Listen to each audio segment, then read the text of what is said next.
¿qué tal? Buenos días. Bienvenidos un día más al deporte. Estamos en el deporte, estamos en Tu Bienestar, emitiendo desde Estadio Deportivo, y hablamos de deporte y hablamos de salud, porque salud es deporte y deporte es salud.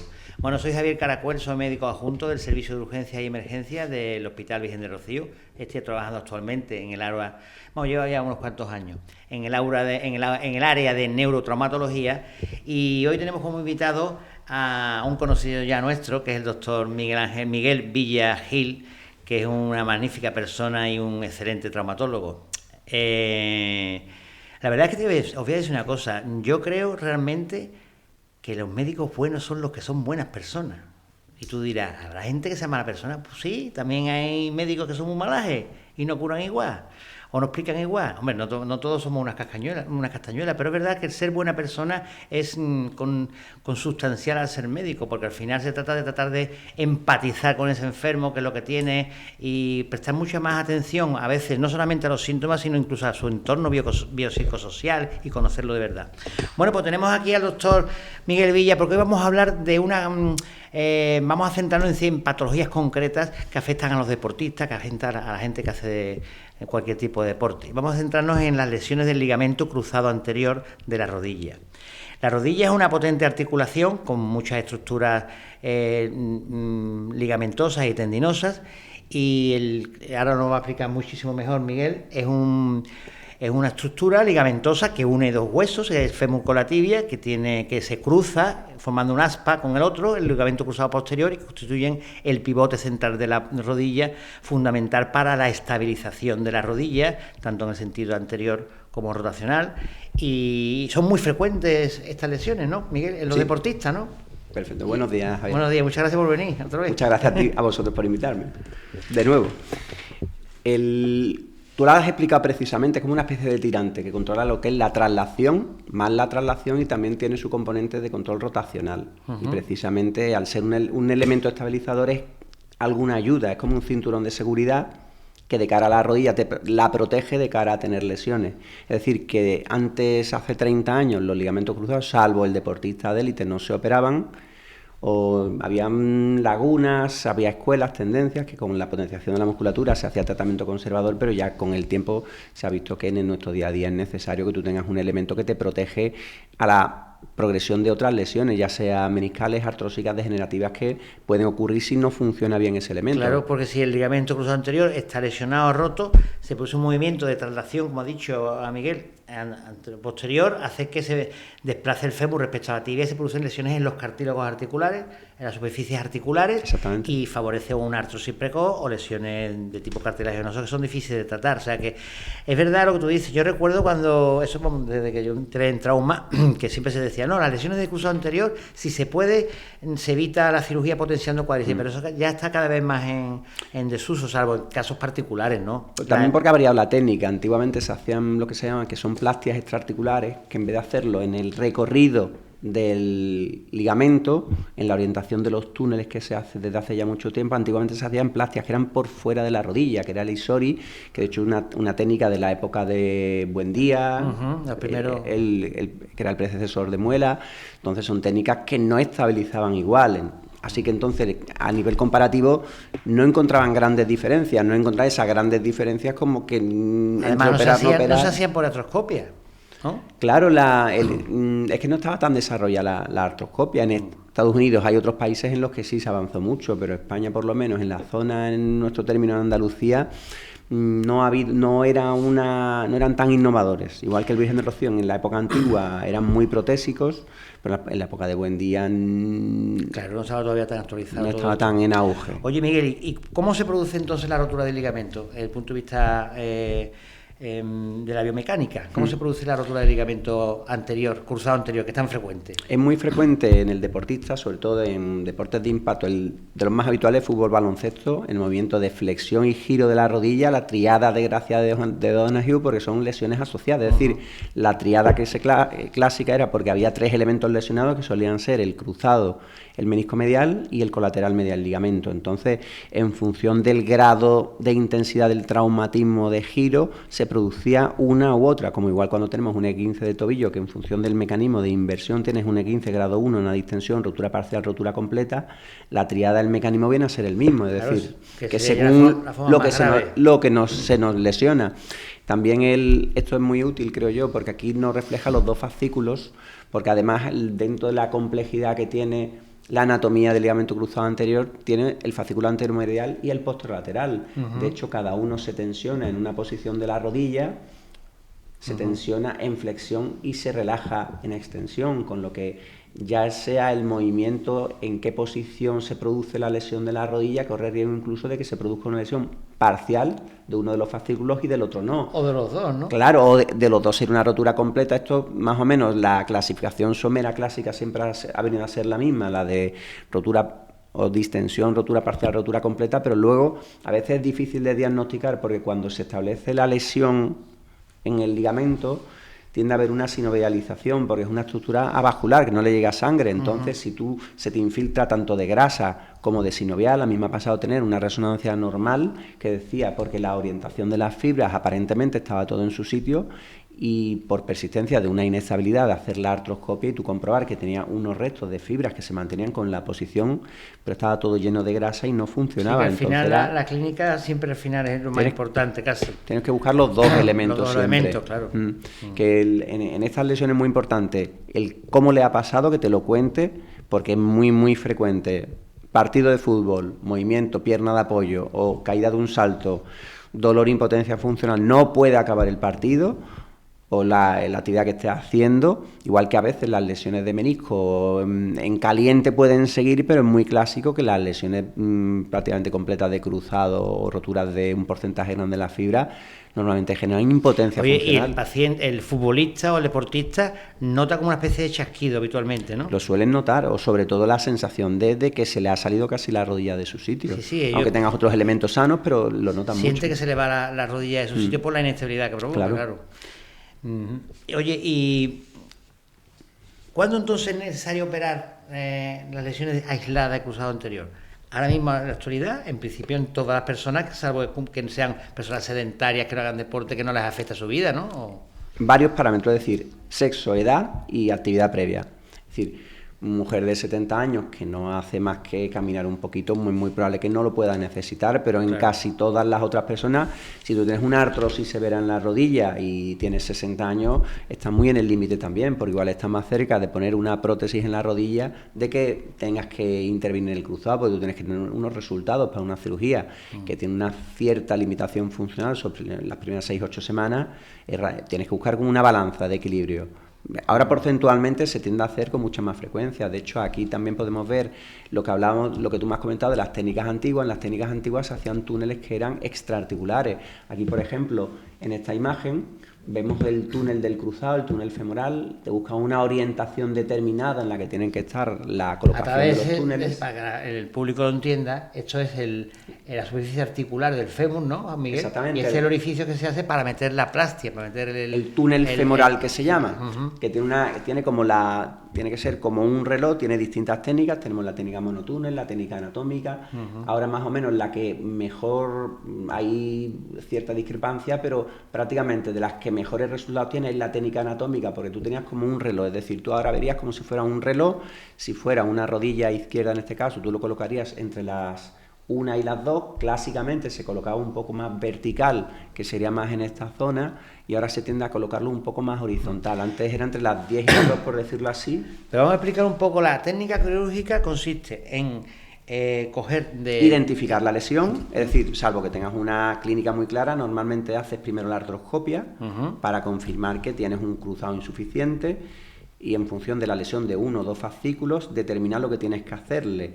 Lo más habitual por la tensión, por la integración, aunque sea un túnel óseo y es un tendón sobre un hueso, pero normalmente se suelen usar los tendones isquiotibiales. Los de la pata de ganso. Pata de ganso.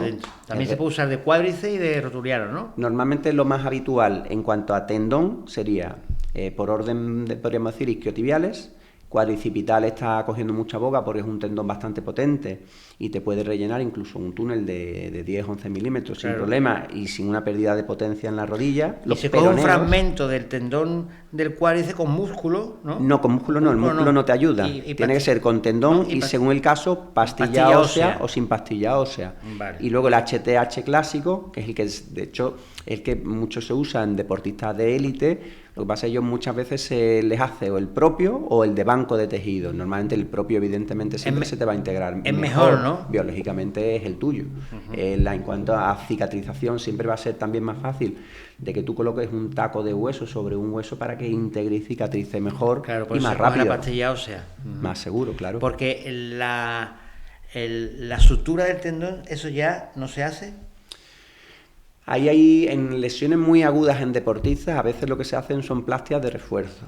Es decir, que a veces lo que se hace es, si tú verificas que pueden tener funcionalidad, pues intentas sacar fascia lata normalmente, que se saca un lateral de la fascia lata de la cara lateral de la rodilla, en torno a unos 10 centímetros, le sacas una tira de fascia lata, que es un tejido que como es prácticamente, también tiene sus aspectos de fibras de colágeno, en algunos aspectos que pueden ser más cercanas a la estructura del tendón y del ligamento, pues se usan como apoyo sobre la plastia que ya tiene. O sea, haces como una sutura de los extremos, pero como tienes ese inconveniente de que no le llega sangre, igual en una mano tú un tendón lo coses, pero en una zona de la rodilla que por el líquido sinovial de la articulación hace que eso te interfiera en la cicatrización de esa sección ligamentosa que tiene que cicatrizar, tú le pones ese apoyo como suplemento para que tengan una resistencia mayor. Aún así, eso tiene unas tasas de re-rotura, con lo que eso tiene que ser en casos muy seleccionados y si es un deportista de impacto, esa técnica normalmente es polémica. Lo suyo es realizar una reconstrucción con una plastia, un injerto, para que la gente lo entienda. Exactamente. Que puede ser autólogo de tu propio cuerpo, en este caso los isquiotibiales, la zona del tendón de la pata de ganso, que está aquí por la cara interna, y si no, pues de banco de tendones. De banco de tejido, de cadáveres, para que la gente lo entienda. Exacto. Tenemos banco de hueso, banco de semen, tenemos banco de tendones, banco de todo. Es así, la verdad que es alucinante, pero eso es así. Oye, y la recuperación de un paciente que se opera de una lesión de cruzado, ¿cuánto tiempo suele ser? Me imagino que al principio habrá que ir evitando, por supuesto, el impacto. ¿Con carga directamente cargando o depende si hay lesiones asociadas? Mejor. Exactamente, depende de lesiones asociadas y depende de cómo te quede lo que es la fijación del injerto. Normalmente, si tú el injerto queda con una buena estabilidad de lo que tú hayas reconstruido, habitualmente tú le dejas apoyar con carga parcial. Ajá. Pero si le haces una sutura meniscal, la sutura meniscal normalmente necesita descarga, no apoyar la pierna entre 3-4 semanas normalmente. O sea, que por un deportista de élite que se rompe el cruzado, vamos a pensar que no tiene ninguna lesión asociada, mínimo de 4 a 6 semanas, ¿no? Para poder empezar a entrenar o para empezar ya... Entrenar, aquí lo primero es como las fases, primero la cicatrización de las heridas, que no tengas complicaciones por ahí sobre las 2-3 primeras semanas, que sí pueden empezar con frío. La crioterapia cada vez es más útil, hay personas que se alquilan máquinas de frío. Ajá. O el profesional evidentemente tiene acceso a unos medios que le facilita todo ello. La crioterapia antiinflamatoria son muy importantes y la movilización tanto activa que la haga la propia persona como pasiva es fundamental. Sí, pero hasta que no estén heridas cicatrizadas no puedes empezar a trabajar mucho lo que te vaya dejando la inflamación.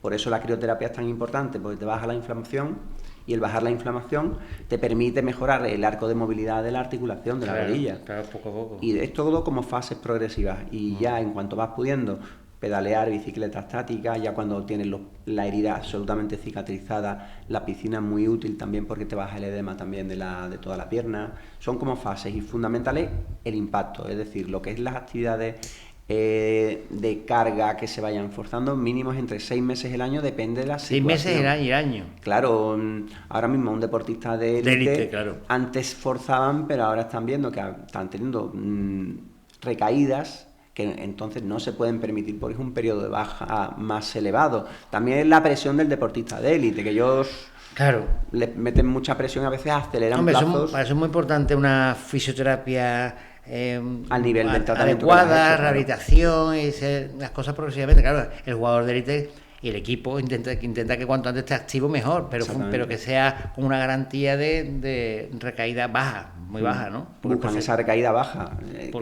El City el año pasado, por ejemplo, tuvo un año muy complicado porque Rodri era fundamental para ellos y se pasaron un año penando por el eje del campo, del medio campo.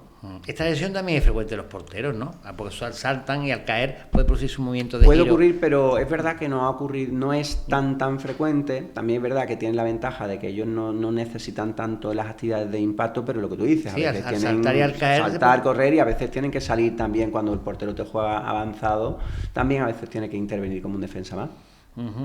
Oye, y una pregunta, y cuando ya un deportista ya está en activo, está jugando bien, tiene que tener tienen que usar algún tipo de rodillera para protegerse ante el miedo de que ocurra lesión, o no es necesario? Cuando tú ves de verdad que eso está bien estable, la rodilla está fuerte. Yo creo que depende del tipo de deportista. Es decir, si tú ahora mismo haces deporte en tu situación, en la mía, que jugamos fútbol, baloncesto, alguna actividad de ese tipo, pero no es tu sustento, pues yo, por ejemplo, si yo me rompo el cruzado, pues probablemente al principio, por la precaución, si quiero jugar al baloncesto, que es un deporte en el que tienes riesgo de que por un mal apoyo puedas volverte a romper la plástica, pues yo inicialmente jugaría con rodillera. Una rodillera que... pero no te va a proteger si tienes un esguince potente, pero por lo menos algo de tranquilidad te puede dar. Sí, una rodillera con flejes laterales, ¿no? Que evite una estabilizadora básica, pero que también te permita hacer deporte, porque si es una rodillera que es tan aparatosa que no te deja hacer deporte, en realidad es más un estorbo que una ayuda. La verdad que es una cirugía que ha evolucionado mucho en los últimos años gracias a la artroscopia y gracias a los excelentes traumatólogos. Por cierto, recordaros que don Miguel Villagil es el jefe de servicio de traumatología y ortopedia de San Juan de Dios, un hospital magnífico de Nervión y del Hospital de San Juan de Dios de Bormujos. Que la verdad es que esto ha evolucionado a un nivel que te muere. Y complicaciones me imagino que se pueden poner en la cirugía como en cualquier cirugía, ¿no? Pero es baja la tasa de... La ventaja es que como es artroscópico y las heridas son las heridas sobre todo de la extracción del injerto y las zonas de trabajo, pero no tiene muchas complicaciones, como todo, que siempre tienes que estar pendiente. Es decir, todo paciente tiene que tener accesibilidad a ti. Sí, está claro, cada paciente es una persona diferente, hay que individualizar mucho los tratamientos. Y si un paciente va a urgencias, por ejemplo, a una urgencia en la que no conocen su caso, o tú sabes que por la vorágine de las urgencias no te pueden hacer un tratamiento individualizado específico porque la urgencia no lo permite por la carga de trabajo que tienen, ahí es importante que tu especialista lo tenga a la mano. Oye, Miguel, y a la hora cuando pones el implante del injerto, la tensión esa que tiene el cruzado, ¿cómo lo calculáis? ¿Cómo lo veis eso? Depende un poco de lo que tú hagas, es decir, las técnicas, por ejemplo, te voy a buscar, esta es revisión de cruzado. Normalmente se ponen, todos estos son guías, esto es el taco, y muchas veces tú pones un tornillo interferencial, es decir, depende de la técnica que tú hagas. A la primaria habitual que yo suelo hacer, normalmente le pongo como una especie de chapa en fémur, y le hago como una técnica que se llama una broca retrógrada, con una técnica anatómica en fémur, que tiene como una chapa que se queda a la lateral, en la cara lateral del fémur, con una... Voy a buscarlo. Pero el implante va sujeto arriba con un tornillo, ¿no? A través del túnel, ¿no? Depende del caso. Es decir, hay unos casos, por ejemplo, en los que si tú le pones una chapa de las que te digo, es como si fuera un suspensorio que tú le haces un túnel femoral más corto, y en ese caso tú haces un túnel ciego y se queda más bloqueado. Y luego es como si tuvieras un anclaje en la pared y de ahí tiras y luego haces un túnel completo en la tibia y sacas la plastia por la tibia. Vale. Y al sacar, por ejemplo, esto que es la plastia, si la sacas completamente desde fuera por la tibia, tú le aplicas la tensión. ¿Por dónde? ¿Por la tuberosidad anterior? Por la cara medial, por donde le has hecho el túnel de la tibia. Y ahí tiras y ve la tensión. En ese caso lo tiras así y lo que hace es que de esa forma tú tienes que tener una posición determinada. De hecho, normalmente se recomienda que lo hagas a 30 grados de flexión y con cajón posterior para que tensione. Como siempre puede perder tensión, tú tienes que buscar la forma en la que permita posicionarlo con la mayor tensión, claro, vas tirando hasta sin hipertensionar, pero al ser una técnica que es un tendón, es raro que tú lo dejes excesivamente tensionado, pero lo que no puede ser que se te quede floja. Pero si está muy tensionado, puede romperse fácilmente, ¿o no? Más que en movimiento de flexión forzada, ¿no? Dolor.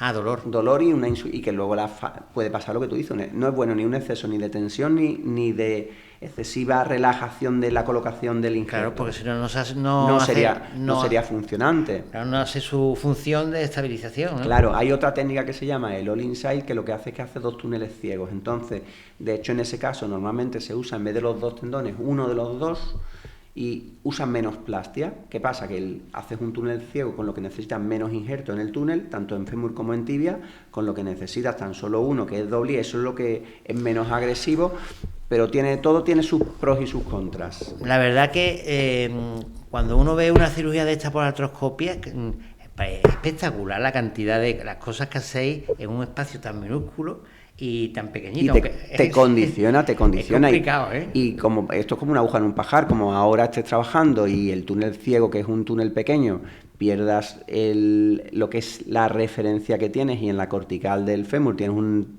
agujero de 3 milímetros, tienes que buscar el agujero de 3 milímetros. Por eso me ha hecho gracia cuando te has dicho esto. Se suele colocar entre la 1 y las 2 en función de como una horaria. Digo, pues tiene que ser difícil, pues una superficie muy pequeña en general. Bueno, pero siempre tienes campo, es decir, esto ahora mismo es un poquito como con un zoom hecho. Tú siempre retiras un poco la óptica para tener una perspectiva mayor y siempre te permite verlo. Evidentemente, estas son técnicas que no las haces recién acabado, tienes que tener una curva de aprendizaje y siempre con alguien al lado que evidentemente, igual que yo ahora, todo esto lo voy tutorizando a los míos nuevos que lo van aprendiendo, igual que yo lo he aprendido. La verdad es que la endoscopia en general ha revolucionado la medicina, mucho menos agresiva. En muchísimas patologías, ¿no? Pero a nivel de traumatología, en el hombro, en el pie... Todo.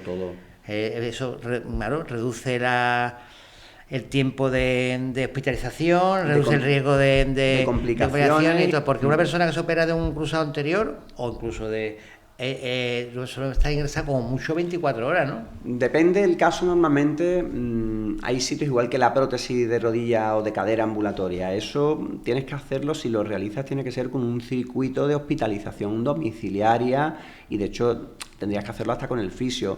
Normalmente siempre 24 horas para la recuperación de la anestesia, el primer control, porque no es lo mismo que tengan otra cosa es que le mandaras con un elastómero con medicación intravenosa a casa. Elastómero. Exactamente, que tú entonces, si le dejas un elastómero, es como un cóctel, que le pautan unos AINES, una bomba, como una bomba de medicación, que el paciente se la cuelga. Entonces va cayendo a una frecuencia que lo tiene colocado 48 horas, y el elastómero entonces es un medicamento intravenoso 48 horas. Igual que en las artroscopias de hombros se están usando, en el cruzado se podría usar. No lo sabía que se estaba usando el elastómero intravenoso. Eso es en Bormujol lo usamos desde hace tiempo y es algo que estamos implementando. Pero que el enfermo se va con la vía a su casa. Se va con la vía y se la tiene que quitar el enfermero de zona sur las 48 o 72 horas. O sea, todo eso se está realizando, implementado, pero también tienes que ver un poco las circunstancias, las características del paciente. Todo eso no puedes hacerlo en todo el mundo. Tú y yo como pacientes, que somos además médicos, pues debes ser más responsable con lo que son cirugías que podrías irte incluso en las primeras 24 horas, porque tú sabes que tienes si tienes el elastómero, como estamos hablando, que es una medicación intravenosa, te deja un control del dolor adecuado, pero evidentemente las primeras 24 es más fácil hacerlo en el hospital, porque es que te vas a ir en un porcentaje muy alto al día siguiente. Tienes la vía cogida y te lo van poniendo por ahí y ya está. También está cambiando mucho esto. En la época que yo era residente había cirugías que los dejaban ingresados hasta que les quitaban los puntos a los 7 días o a los 8 días. Eso no se ha demostrado que eso se ha quedado atrás. Eso no debe hacerse porque se colapsa el sistema sanitario. Exacto, ese es el problema, que se colapsa el sistema sanitario, y sobre todo además que los médicos estamos pendientes de todo. En esas 24 horas te das cuenta si esa rodilla va bien, la rodilla tiene buen aspecto, y al seguimiento se puede hacer por su médico de familia, y ante cualquier problema, pues no, para eso están los compañeros especialistas. Bueno, la verdad es que está siendo súper interesante. Yo me estoy enterando de un montón de cosas. Os voy a decir una cosa que ha dicho Miguel respecto a los médicos. Los médicos somos los peores enfermos. por lo menos yo. Que, oye, entonces, Miguel, para el público general, para prevenir lesiones del cruzado anterior en una persona, bueno, pero, aparte de, me imagino que los deportistas de élite pues tienen sus preparadores físicos, claro. Pero en general, ¿qué recomendaciones darías tú para evitar lesiones de cruzado anterior? Una persona que pues juegue de vez en cuando al pádel, que juegue al golf, que también se mueve la rodilla, que juegue al fútbol, o que... En el deportista que sea ocasional, yo creo que es muy, muy importante el que tú te prepares para eso, es decir, que hagas algún ejercicio sin impacto, tipo bicicleta, gimnasio, piscina, que te proteja un poco la musculatura de la rodilla, porque es muy habitual lo que tú estás diciendo, o el que juega una vez a la semana, si no haces ningún ejercicio y juegas una vez a la semana, pues porcentualmente tiene más riesgo de que te ocurra la lesión. Claro. Yo me acuerdo de compañeros míos y amigos míos del típico esquí, siempre he oído de... Cuando estás cansado no hagas la última bajada, porque tienes más riesgo de que te lesiones, porque estás más cansado. Claro. Y en el esquí es muy típico de la última bajada, si no lo tienes claro, ahórratela. En la bajada del puente, ¿no? La del río. Pues de aquí yo recuerdo, voy a mandar un saludo a mi amigo el doctor Anaya, que actualmente es el nuevo jefe de servicio de traumatología, que se rompió el cruzado anterior jugando conmigo al squash, precisamente. Desde entonces no ha vuelto a jugar al squash, le di miedo. Que bueno, pues, ¿cómo vamos de tiempo? Pues ha sido un placer tenerte contigo otra vez, Miguel, porque la verdad es que para que la gente comprenda lo compleja que es la cirugía, lo eficaz que es la cirugía, que yo creo que será superior al 98-99% prácticamente a esta cirugía, ¿no? A día de hoy tiene una tasa de complicaciones baja y de éxito muy alta, y sobre todo con las técnicas complementarias que lo hacemos, con los refuerzos anterolaterales, con las técnicas de revisión, ha mejorado mucho esto. Y bueno, y gracias a los profesionales tan buenos que tenemos en el sistema sanitario público y privado andaluz y nacional, porque yo creo que las dos medicinas, la privada y la pública, se tienen que ayudar, se tienen que complementar. Y eso es así, porque es así y así será toda la vida de Dios. Que muchas gracias por venir, Miguel. A vosotros por venimos, nos vemos, hablamos otro día de otra cosa. Venga, nos vemos, señores, nos vemos el próximo día. En Tu Bienestar, Estadio Deportivo, Deporte y Salud.